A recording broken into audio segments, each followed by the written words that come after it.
Добрый день, уважаемые зрители и слушатели. С вами я, Борис Марцинкевич. И сегодня у нас в гостях в студии бессменный руководитель портала «Нефть и Капитал». Подписывайтесь, все, кто еще до сих пор это не сделал по каким-то причинам. Владимир Владимирович Бабарев.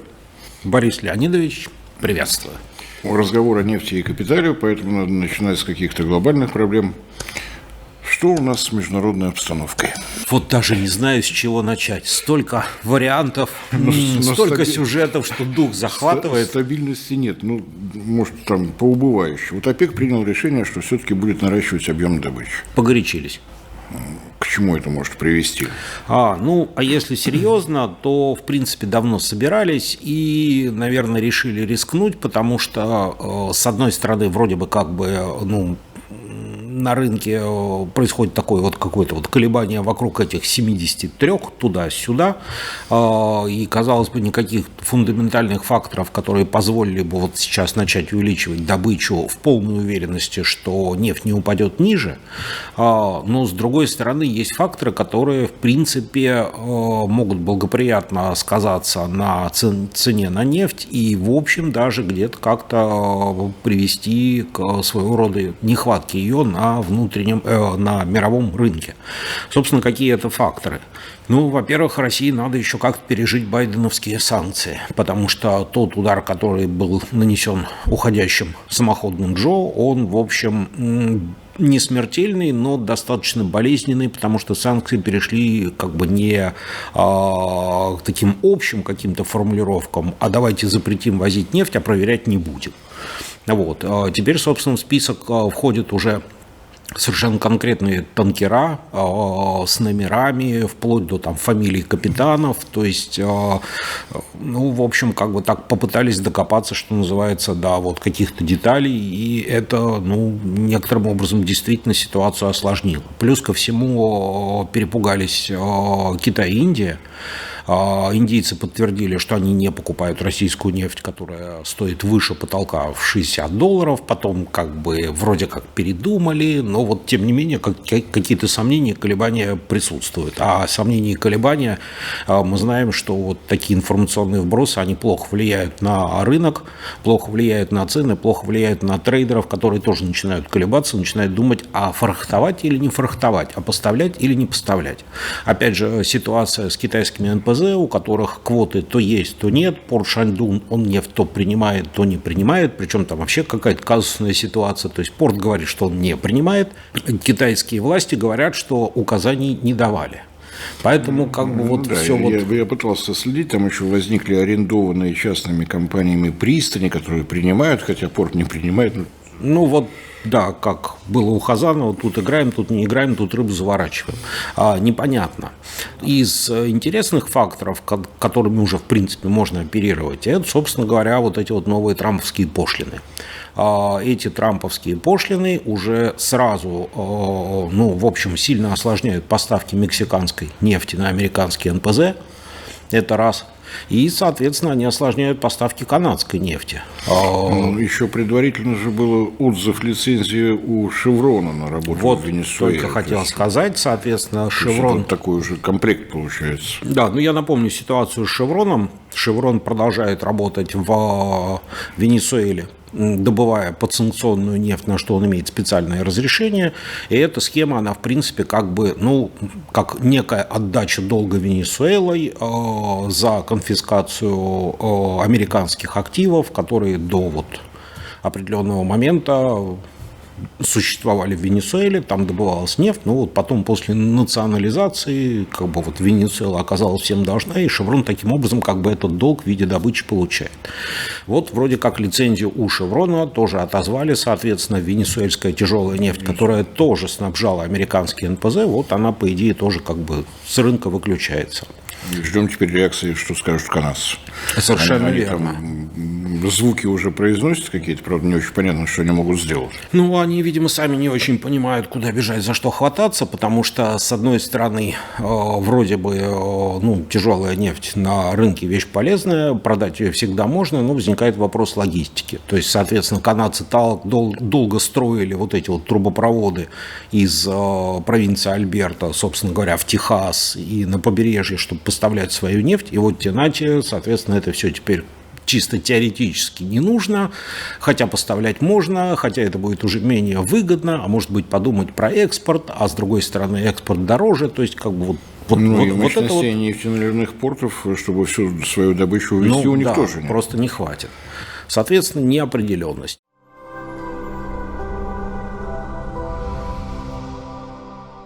И еще одна неопределенность – это Иран. Да, опять же, громкие заявления Трампа.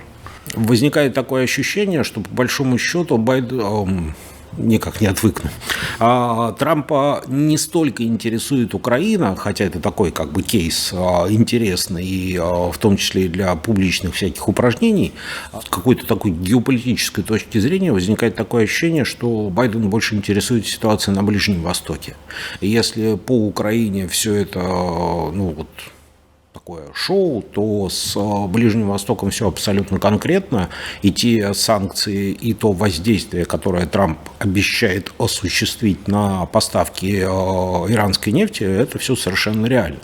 А Иран, на минуточку, это, в общем, достаточно большие объемы добычи, пусть и подсанкционные, пусть местами там серые, нелегальные, но тем не менее это, в общем, порядка 3 миллионов баррелей в сутки на рынке, и сейчас, если на это надавить, то, собственно говоря, достаточно большой объем, который сразу будет с рынка выключен. И тут ОПЕК увеличивает добычу, то есть как бы компенсирует, и более-менее прилично все выглядит. В принципе, да. Я думаю, что мы, кстати, наверное, в ближайшие даже не месяцы, а недели посмотрим и увидим, ошибался ОПЕК или он все предвидел совершенно правильно и грамотно. И вот эти постоянные заявления ОПЕК, а тут мы должны, наверное, вспомнить эту вечную борьбу прогнозов. У нас же есть 2 основных организации, которые прогнозами, извините, меряются. Это Международное энергетическое агентство, которое представляет в основном страны-потребители нефти. И примкнувшую к ним Норвегию. А также США. Но США нет импортер. Так что они вписываются. Они крупный производитель, но тем не менее, да, они крупный импортер. И, соответственно, ОПЕК и соглашение ОПЕК+, которое объединяет производителей нефти. И эти страны, организации все время... предсказывает переизбыток, да.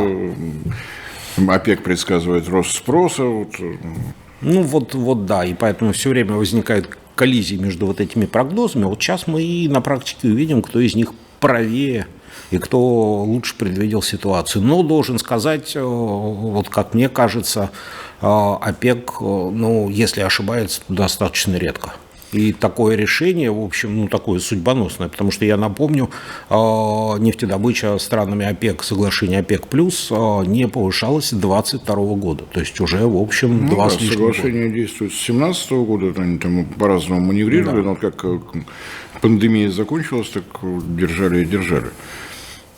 С этой точки зрения, мне тут политики пытались объяснять, что когда вот в Ар-Рияде встреча была, то как раз обсуждали судьбу Украины. Я просто как посмотрел на этот стол. Вот Саудовская Аравия, лидер ОПЕК.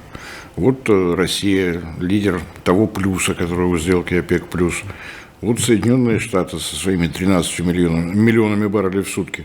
То есть там собрался контрольный пакет мировой нефти. В общем, да. А обсуждали они именно Украину. Видимо, наверное, обсуждали они, в том числе и Украину. Там, наверное, полчаса ушло на то, чтобы Саудовской Аравии объяснить, что страна, которая добывает меньше 100 тысяч баррелей в сутки, это страна. Они, наверное, не верили сначала, их убедили в этом. Посмотрим. Это на самом деле такое... Никаких прогнозов по этому поводу, просто как факт. За одним столом собрались и что-то обсуждали. Как говорится, собрались именно посмотреть. в Ар-Рияде, хотя там изо всех сил предлагался Стамбул. Как-то про него все забыли и решили собраться именно в Ар-Рияде. Так бывает. Опять же, все-таки, если мы в данном случае меряем вот этими нефтяными мерками, Турция, чтобы она не говорила по поводу своих различных открытий, залежей и так далее. Открытие залежей обычно перед президентскими выборами. Обычно, да. Просто совпадает. Сейчас пока тишина, никаких новых открытий нет. Так и выборов нет. Зачем открывать? И пока ни у кого ничего не отнимают в спорных водах, пока все спокойно. И Турция, собственно говоря, является крупным, если не крупнейшим потребителем и нефти, и дизеля, и газа. И пока вот, кроме как создать некий рынок, причем рынок не вот в цивилизованном формате, как вот там биржа, там какие-то торги, биржевые стаканы и так далее, пока все это выглядит как вот некий лоток на рынке. Традиция, Восток. Да, где, собственно, сидит турок и занимается купи-продаем.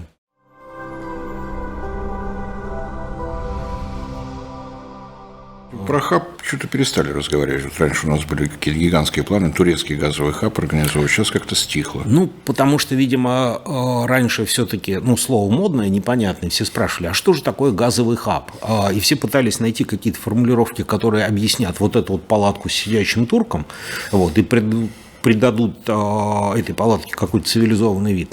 Так и не получилось. Видимо, после этого все поняли, что это такое, и успокоились. Собственно говоря, если на Европу посмотреть, там этих палаток тоже полным-полно. Титеев самая крупная, это просто шатер, но есть еще болгарская биржа, есть, по-моему, даже итальянская. Титеев хотя бы это действительно биржа со всеми так или иначе атрибутами биржи. То есть котировки, которые там формируются, они хотя бы формируются на каких-то принципах, и их можно брать за основу и что-то ими мерить. То есть, главное договориться о размере линейки. Вот по поводу TTF о размере линейки, что называется, договорились. В случае с Турцией, нет у страны ничего похожего на линейку, и потенции вот эту вот линейку создать, в общем, тоже нет. Пока Турция пользуется фактически монопольным правом поставок российского газа в Европу, потому что кроме как через Турцию газ трубой в Европу больше из России никак не протянешь. Что-то мы перескочили сразу на газ. Вот что с нефтью будет? У меня такое впечатление, что Трамп ломает отношения с Канадой, неизвестно, какой ответ будет. Может, они там с Мексикой как дружно решат, что-нибудь придумают. 10% получилось на нефть дополнительная пошлина. Кто ее будет платить? Если американские компании тогда могут подрасти цены на заправках, это нехорошо. Это во-первых. А во-вторых, финансисты уже взяли свою финансовую линейку, померили, уже примерно прикинули, что вот эти вот пошлины дадут США плюс 0,6% к инфляции. А инфляция в США и так не маленькая, и дефицит долговой государственный тоже, в общем, колоссальный. Они при этом отсекли венесуэльскую нефть, они борются с нефтью иранской. Может быть, это тяга к мазуту М100 появилась так неосознанно? Воспоминания о былом, вот. Если, опять же, посмотреть на сообщения последнего времени, то есть американская администрация официально не говорит ничего, а неофициально через СМИ, то есть источники Нью-Йорк Таймс, источники Рейтер, источники Bloomberg, все вот эти источники говорят о том, что берется предмет и рассматривается со всех сторон. И с этой стороны вроде похоже, что будут санкции отменять. А если так повернуть, вроде бы тоже похоже. И это вращание этого кубика Рубика и гадание по этим клеточкам, если что-то выглядит как утка и плавает как утка, вполне вероятно, что это утка и есть. Тут еще после этой великолепной демонстрации, опорно-показательная такая криворожской школы дипломатии, можно по-разному относиться к тому, что там происходило, не вдаваясь в подробности. Но у меня такое впечатление, что Трамп себе руки развязал полностью. Он может заявить о том, что он усиливает санкции против России, может заявить о том, что он вообще их снял, может вообще все, что угодно. Прекратить, заявить, что я вам мир предлагал, вы отказались. Действуйте сами, а у меня тут своих дел полно. После этого начать торговать с Россией. И никто ничего не скажет, потому что он действительно предлагал, человек действительно отказался. Собственно, да, сейчас просто свобода для маневра просто потрясающая. Мы его называем непредсказуемым, излишне эмоциональным, но результат. Ход действительно неплохой, потому что в данном случае Трамп миротворец, глубинный народ в США, если не брать этих оголтелых демократов, скорее всего, с точки зрения шкурки, которая ближе к телу, его одобрят, потому что хватит кормить Украину, это уж прям, по-моему, лозунг. И вообще она где-то далеко, нам не видно, ничего не понятно. Прибыли оттуда не идут.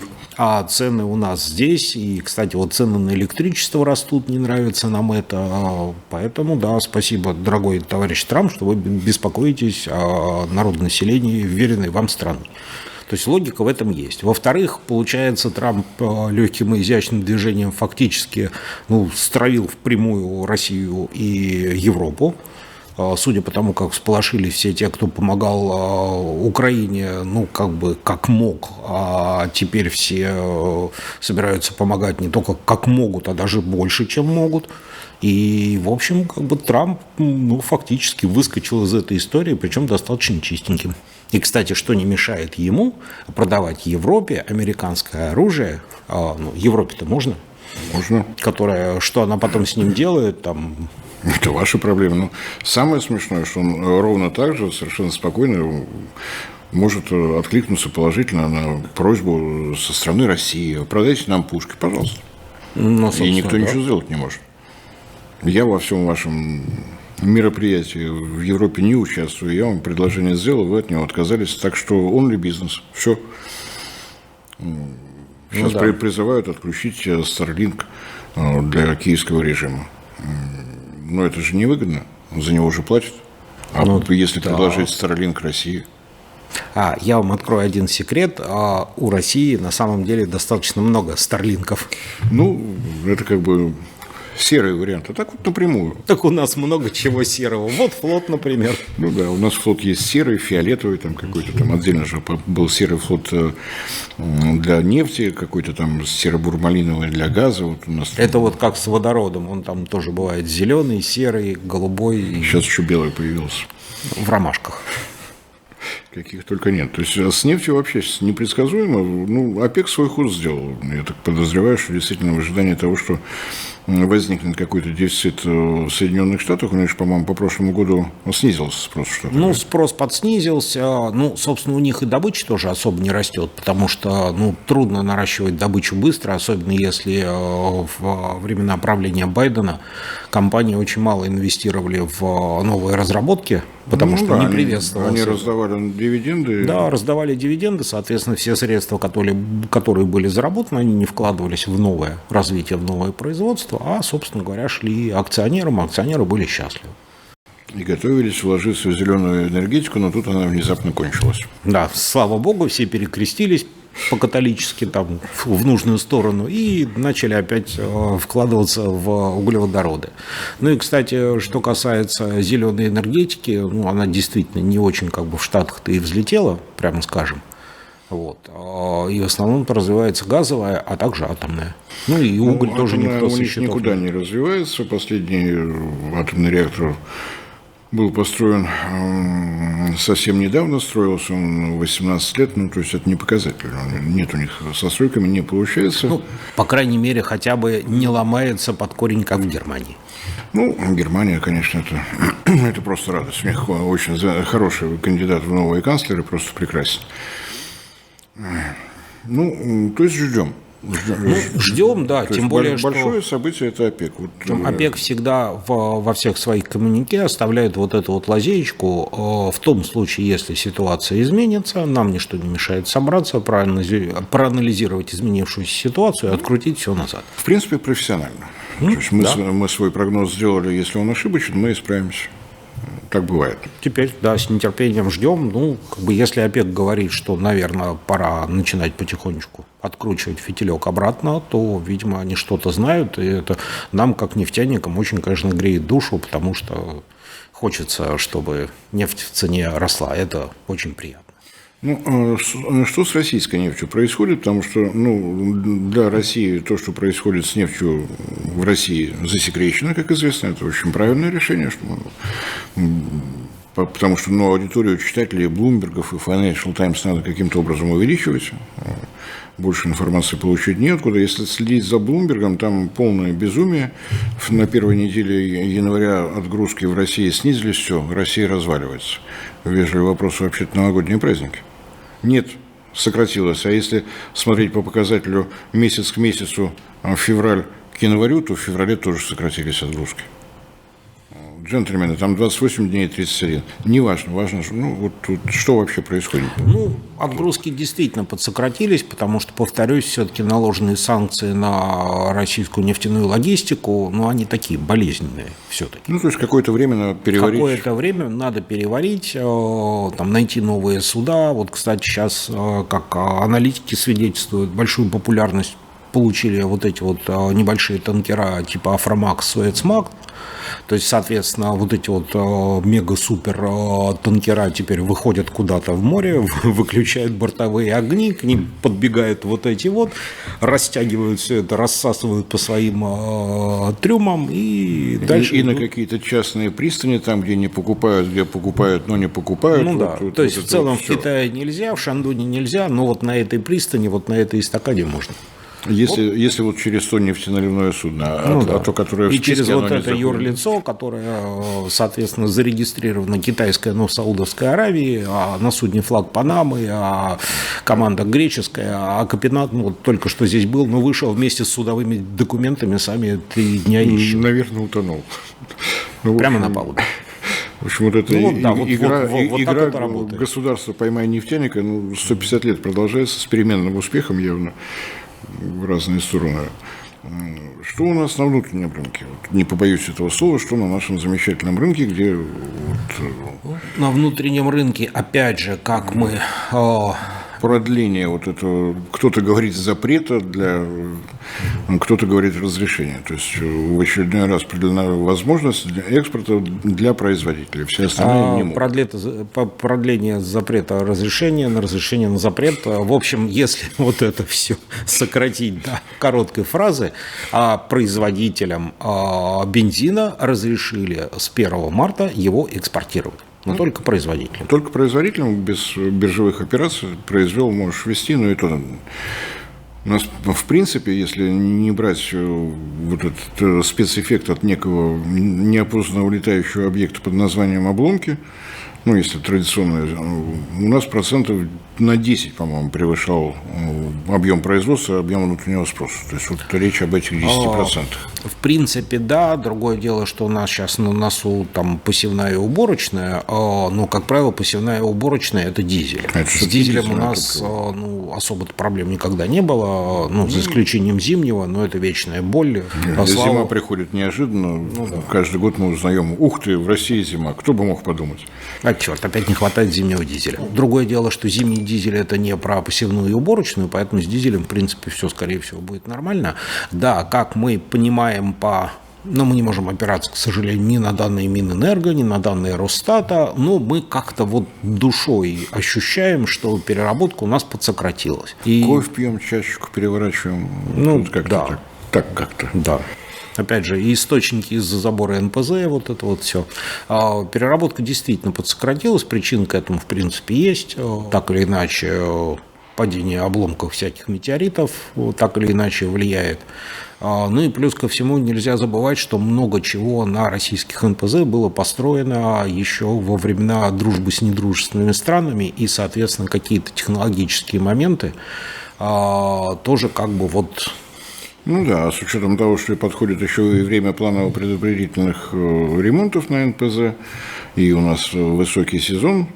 Раньше считалось, что он в июне наступает, период массовых отпусков, но теперь, когда еще было разрешено нам знать о том, что у нас в России происходит, мы выяснили, что майский – это тоже период высокого спроса. И опять же, если мы о бензине, то он уже в мае проявляется. Как сообщают источники из-за заборов, действительно есть проблемы, потому что некоторые запчасти невозможно заменить чем-то сделанным на АвтоВАЗе, к сожалению, и в Китае их, к сожалению, тоже не делают. Остается обращаться в Росатом, который продемонстрировал, что турбины большой мощности от GE, капитальный ремонт мы можем провести сами, если аккуратно поработать. Да, собственно, такие проблемы действительно есть, поэтому, то есть, на самом деле, такая упреждающая мера. Может быть, ничего и не возникнет такого тревожного. лучше перестраховаться, и пусть оно будет. И, кстати, я обратил внимание, что одновременно с нами такое же решение принял Казахстан. У них тоже запрет на экспорт, и тоже вот на период до, по-моему, 1 октября. У Казахстана есть обширный опыт введения запрета на экспорт любых нефтепродуктов. Собственно, где-то, по-моему, с 2014-2015 года это вообще такая была систематическая история. То есть правительство вообще, не собираясь на совещания вот эти вот длительные, просто выпускало постановление, что с такого-то числа на месяц экспорт нефтепродуктов запрещен. Почему? Потому. Или там отдельные виды Они, какие-то. по-моему, ждут открытия 3-го нефтеперерабатывающего завода на полную мощность, тогда, может быть, полегче будет. А что касается работы с акцизами, то правительство Казахстана сообщало, что просто вынуждено это пойти, потому что вокруг у всех соседей надо, да. дороже, и делаешь, что потому хочешь. что я сам лично видел вот эти вот трактора на заправках, которым там приделаны 2 200-литровые бочки, и тракторист говорит, мне вот эти 2 до полного. Вот, и дальше едет с ними через границу. И... там даже легковые автомобили и с нашей страны, со стороны Узбекистана, готовы подъезжать к казахстанским АЗС на запахе бензина, чтобы там залить. Да, а потом, соответственно, это уезжало куда-нибудь там, например, в Таджикистан, где это стоит в 2 раза дороже, а из Таджикистана это могло уехать в Афганистан, где в 4 раза дороже, поэтому... Этот бизнес имел место. Я даже помню вот эту вот какую-то бензиновую мафию, которая в приграничье там существовала. Причем занимались этим высокие чины из местного МВД. И, как мне коллеги рассказывали с тамошнего рынка, из ассоциации трейдеров, что когда их накрыли, эти граждане уходили в горы, отстреливаясь, и, в общем, бой был нешуточный. Действительно, чем играть в такие игры, надо просто подравняться с соседями, и все успокоится как-то. Понятно, в общем, что в Казахстане этому не обрадуются, но обстоятельства есть обстоятельства. Если как-то подвести черту под этим, то, соответственно, правительство приняло решение о том, что экспорт для производителей разрешен. Разрешен он, соответственно, до 31 августа, но, опять же, как и в случае с ОПЕК, есть оговорочка. Если что-то пойдет не так, то мы все поменяем. То, что правительство надеется на то, что ситуация настолько стабилизировалась, что экспорт можно разрешить, причем на столь длительный срок, это, наверное, позитивный момент. Будем посмотреть. Есть ли какие-нибудь новости по КТК, Каспийской трубопроводной корпорации, которую удачно отбомбили представители города Киева? Со стороны Транснефти была заявка, что отгрузка будет снижена на 30%. Если зайти на сайты Казахстана, там абсолютное спокойствие, отгрузка идет в обычном режиме. Я так понимаю, опять же, мы можем об этом судить только по каким-то косвенным признакам, потому что я обратил внимание, в последнее время у нас даже какие-то удары обломков по НПЗ называются падение обломков на промышленные предприятия. Поэтому догадаться о том, что упало, на что упало, то есть я думаю, скоро это все будет выглядеть как где-то что-то произошло, подробности выясняются. Нет, с точки зрения безопасности, в том числе информационной, безусловно, это правильно. Другое дело, что по вот таким новостям, когда что-то где-то произошло, но мы пока точно не знаем, что и где, и выяснять, наверное, не будем, достаточно сложно ориентироваться и пытаться делать какие-то выводы, и в том числе аналитические. Многие вот из таких вот объектов, которые, наверное, чувствительны для нашей топливной системы, они совершенно спокойно отрисованы на Яндекс.Картах, на Google картах, причем с фотками, то есть вот прям выбирай, что называется. Более того, одно из предприятий даже тут судилось не так давно с Яндексом с просьбой убрать вот эту вот детальную схему предприятия с карт, пожалуйста. То есть, с одной стороны, власти, в широком смысле этого слова, и Дума, и Минэнерго проводят совещания, там, разрабатывают законодательство по защите объектов от ударов БПЛА, а с другой стороны, можно особо сильно, не напрягаясь, открыть вот эти вот общедоступные карты, найти все, что тебе нужно, без всякого законодательства. Со всеми координатами, высотами и всем, чем хочешь. Причем, да, обычно вся эта информация там в каких-то тендерных документах содержится, которые, в общем, местами не являются секретными вообще ни разу. То есть это вот, наверное, надо все-таки как-то самоорганизоваться и попытаться 3 понять. года прошло, уже можно. Да, какая информация, где у тебя, в каком доступе находится, и, может быть, имеет смысл не вот в новостях мифические обломки по мифическому промышленному предприятию, а вот эти очевидные вещи как-то там убрать, там, закрыть фиговым листочком, Ну и в конце концов ограничить доступ. хотя бы рэп расставить. Поэтому, в общем, да, удивительно. Удивительно. Из новостей, которые поступали от Минэнерго и из Думы, задумались о том, что нужно строить трубопроводы, чтобы проблему доставки нефтепродуктов решить экономически самым оправданным методом. Как вы думаете, это реально вот так вот сейчас раз и сразу придумать, с какого завода до какого пункта проложить продуктопровод, нефтепродуктопровод? Ну, в принципе, это все реально. Вопрос в ресурсах и необходимости, потому что вот это вот большое нефтепродуктовое кольцо-то в Москве реально было построить и соединить все ЛПДС, и, опять же, трубу из Нижнего на Москву продуктопровод тоже, в принципе, было вполне реально построить. Ну, как бы очевидные вещи, где есть большой спрос и где есть производство, почему бы и нет. Да, и причем в данном случае тема-то, наверное, правильная, особенно с учетом того, что как бы при всех равных, если мы как-то построим вот эту вот пирамидку логистики, что самое дешевое, что самое дорогое, все-таки труба получается с точки зрения, может быть, строительство дорогое, а вот потом функционирование с точки зрения тарифа и так далее. Я смотрел, вот у нас же есть еще такое явление, как РЖД, вот, только хотел с большими сказать. проблемами. Они в свое время уверенно задирали тарифы на перевозки нефтепродуктов на восток, но после того, как появилась ВСТО, и РЖД обнаружила, что у них заказы как-то и ополовинились, они вступили в переговоры с нефтяниками, что же нефтяники хотят по тарифам. А до этого вот не досуг. Говорить о том, что монополия – это не очень хорошо для конкуренции, для рынка, для цены, наверное, бессмысленно говорить. Наверное, все это знают. Почему где-то знают, где-то нет. Где-то знают, где-то нет. И поэтому с РЖД, да, с учетом того, что сейчас все больше появляется сообщений о том, что у РЖД рухнула загрузка, что проблемы с вагонным парком. Мы помним, что у нас было в позапрошлом году с поставками нефтепродуктов на юг. То есть просто на юге РЖД встала в пробках, и, соответственно, тут не сливалось, тут не наливалось, тут не оборачивались вагоны, и просто на нефтебазах, на заправках не было топлива не потому, что оно кончилось, не потому, что там вот реально не хватало, там был дефицит, а потому, что просто не довезли. Вот не получилось. И сейчас я смотрю, Минэнерго и правительство в лице нашего курирующего вице-премьера Александра Валентиновича Новака опять вступила в борьбу с РЖД, на данном этапе попытавшись вернуть нефтепродукты из шестой очереди, из шестой категории значимости в третью, что уже было сделано прошлым летом, когда вот действительно были сложности с поставками, тогда вернули, а потом кризис кончился, и РЖД вернул все это обратно в шестую категорию. Нам же бензин не нужен. Кстати, звучит хорошо. Правительство борется с государственной компанией РЖД. Вот все в порядке. Это не первый раз, между прочим. Нет, по поводу того же стабильное явление. По поводу того же самого Дальнего Востока, этот плач Ярославный, эта музыка будет вечной. То есть в прошлом году, в позапрошлом году, опять же, Минэнерго общалась с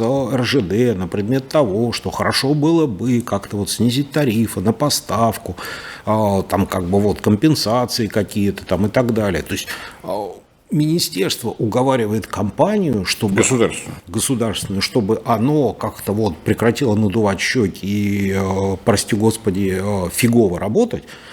И как-то, в общем, поделилась немножко своей неоправданной прибылью с теми, кто возит нефтепродукты на Дальний Восток, потому что это ненормально, когда в центральной России, условно говоря, бензин 50, а на Дальнем Востоке 75. Это ненормально. Ненормально, тем более, что есть и еще одна проблема. У нас вообще такое впечатление, что как-то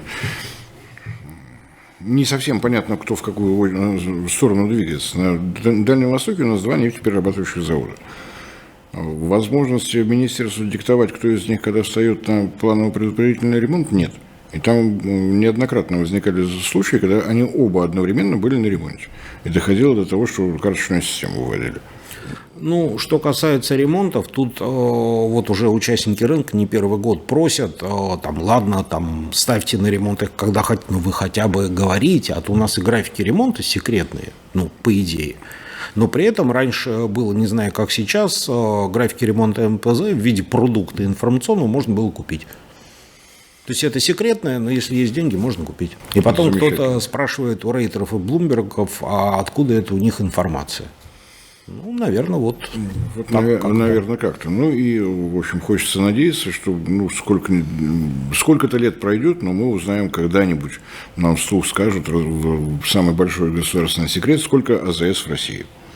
Пока с этим сложно. Росстат считает, что их 28 тысяч.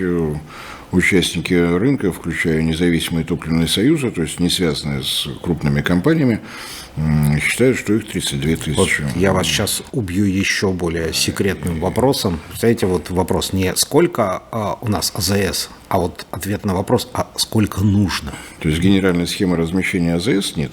Есть генеральная схема размещения объектов генерации, еще что-то есть. АЗС – это такая мелочь, что само вырастет, рынок порешает. Ну, оно так примерно и растет. Да, но в результате у нас, я так наблюдал со стороны, время от времени стоимость нефтепродуктов в Крыму догоняет стоимость нефтепродуктов на севере Якутии. Ну, а это нормально. Там слишком жарко, здесь слишком холодно. Слишком далеко везти и слишком сложно. Крым, да, я помню вот все эти варианты. Мы же морем везем, поэтому дорого. То есть весь мир возит нефть морем, потому что это самый дешевый вид транспорта, но если везешь в Крым, то морем везти это самый дорогой вид транспорта. Ну, там же еще получается следующая специфика. Во-первых, там несколько перегрузов, а во-вторых, до парома там же российские железные дороги, а дальше, соответственно, идет перегруз, а дальше еще один перегруз, а дальше крымские железные дороги, которые уже не есть российские железные дороги. И тарифы у них там железные свои. дороги Крым пока не признал. Ну, Сбербанк же Крым не признал. Ну, Сбербанк через 10 лет уже все в порядке было, а РЖД пока еще не временно. Да. Вертикально интегрированные нефтяные компании тоже еще не время, они еще не в курсе. И... Я видел одну единственную, по-моему, заправку Лукойл. Вот. Причем вот я ее видел, а Лукойл ее не видел. А потом, видимо, кто-то все-таки увидел, и я смотрю, уже логотип Лукойла там пропал. Да, у нас действительно из-за боязни санкций, то есть, видимо, еще не все ввели, какие можно. Вот, поэтому... Наши нефтяные компании настолько богатой фантазией обладают, что могут придумать еще какие-то санкции. Чего-то еще не было. Видимо, да. Видимо, да, поэтому из-за вот этого вот всего они в Крыму не работают. То есть в Крым не зашла ни одна из наших крупных нефтяных компаний. То есть топливо зашло, а компании не зашли. Поэтому... Рельсы зашли, а РЖД нет. Совершенно верно. Какой загадочный у нас полуостров оказался. Вот... Непростой. Не зря про него столько легенд. Но, видимо, из-за того, что полуостров. Ну да, и туманы на море, и вот это вот все. И то есть, если вот, да, говорить о проблеме на самом деле с монополией РЖД, вот та ситуация, которая была с двумя танкерами, которые, к сожалению, потерпели аварию, и все экологические последствия мы разбираем. После этого состоялось совещание при президенте, и президент неожиданно для Министерства транспорта предложил провести технический аудит всех наших речных танкеров. Какие-нибудь новости есть? Я понимаю, что невероятная работа для Министерства транспорта. Видимо, считают. Просто в свое время доля речных перевозок во всем, что касалось нефтепродуктов, была достаточно велика. А как вы думаете, вот если заставят Министерство транспорта завершить этот технический аудит, какие-нибудь оргвыводы последуют, что да, у нас плавает, все очень... И не ходит, плавает, вот, очень старенькое. Вот в этом-то и проблема, что, во-первых, оно плавает, а не ходит, потому что самые, по-моему, юные суда у нас имеют возраст лет по 40-50. Ну, если мы не берем только какие-то частные яхты, там все нормально. Ну, у нас сейчас электрические катера появились, вот новые, модные, они за экологию. Это все здорово, но прелесть вот этих электрических катеров с практической точки зрения тогда, когда их будет столько, что от них просто деваться будет некуда. А когда это одно прекрасное изделие, которое вышло, поплавало, вернулось, потом его помыли, покрасили, задернули чехлом, и до следующего сезона оно встает и ждет вот подобных героических плаваний на километры обратно.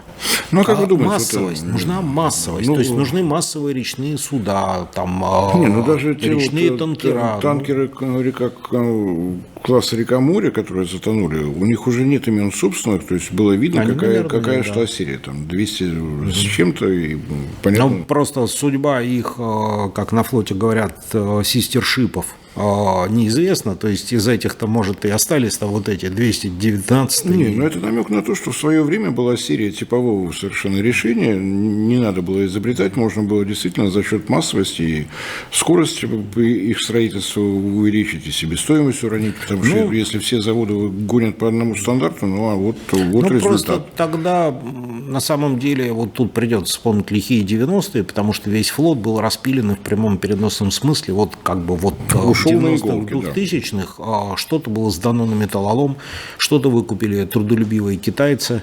Суда раньше объединялись в пароходство, и там ими как-то занимались, ремонтировались, то есть была какая-то ротация. А потом, когда все это развалилось на частные лавочки, у которого там по одному-два там каких-то судна, вот, многие из них зачастую стоили дешевле, чем груз, и, соответственно, это как вот эти знаменитые банановозы времен Ленд-Лиза, то есть он за один рейс через Атлантику окупал свою стоимость и, в принципе, уже был особо не нужен. И со многими российскими, вернее, советско-российскими судами произошло то же самое. То есть они походили, что-то там повозили, компания полностью окупила покупку этого металлолома, потом точно так же по цене металлолом продала это китайцам, и работа транспортной компании на этом закончилась. У нас на великих сибирских реках судоремонтных заводов не осталось, судостроительных тоже не осталось. Может быть, вот Министерство транспорта задумается об этом, что как-то восстановить. Да надо была бы задуматься. Единственная попытка, вот в Якутии была осуществлена, Жатайская судоверфь, вроде бы федеральное финансирование, потом республиканское финансирование, потом приключилась пандемия, и тоже повисло. То есть у нас вот не на одной реке. Как-то у нас почему-то, не получается как-то с флотом. То есть вся страна окружена морями и океанами, а с флотом в последнее время не очень. А количество рек внутри России, оно подсчет не подлежит. У нас Россия росла за счет того, что мы передвигались по рекам. А вот этих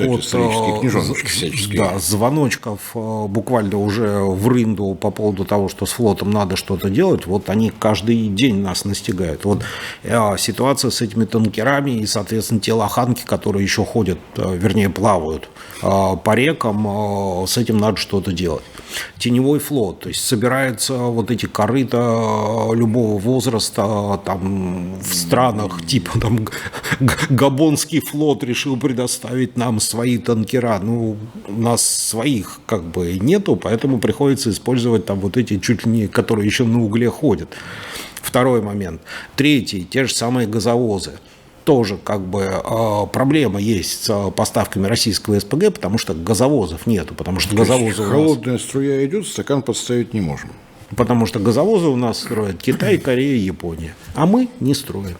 Мы пытаемся хотя бы. Вроде бы ходовые испытания прошли. В конце декабря у одного танкера-газовоза судостроительный комплекс «Звезда», в январе началось второе. Но пока что-то новой информации нет. Вот у нас получается, да, «Звезда» строит ходовые испытания, что-то куда-то движется, и, соответственно, «Росатом», который тоже строит. Не маловато ли судостроительных компаний на всю страну-то? Как раз ситуация с «Росатомом» для меня как лакмусовая бумажка. У нас по плану вот этот на Чукотке горнодобывающий комбинат, плавучая атомная электростанция. Плавучая атомная электростанция – это баржа. Нам эти баржи Росатому пришлось заказывать в Китае. Ну вот Сейчас речь уже не о самоходных судах, баржи мы заказываем в Китае, то есть мы не то что с судостроением, мы с баржестроением немножечко не успеваем. сварить коробку, ну вот что уж тут, ну и то. Печальная тема на самом деле.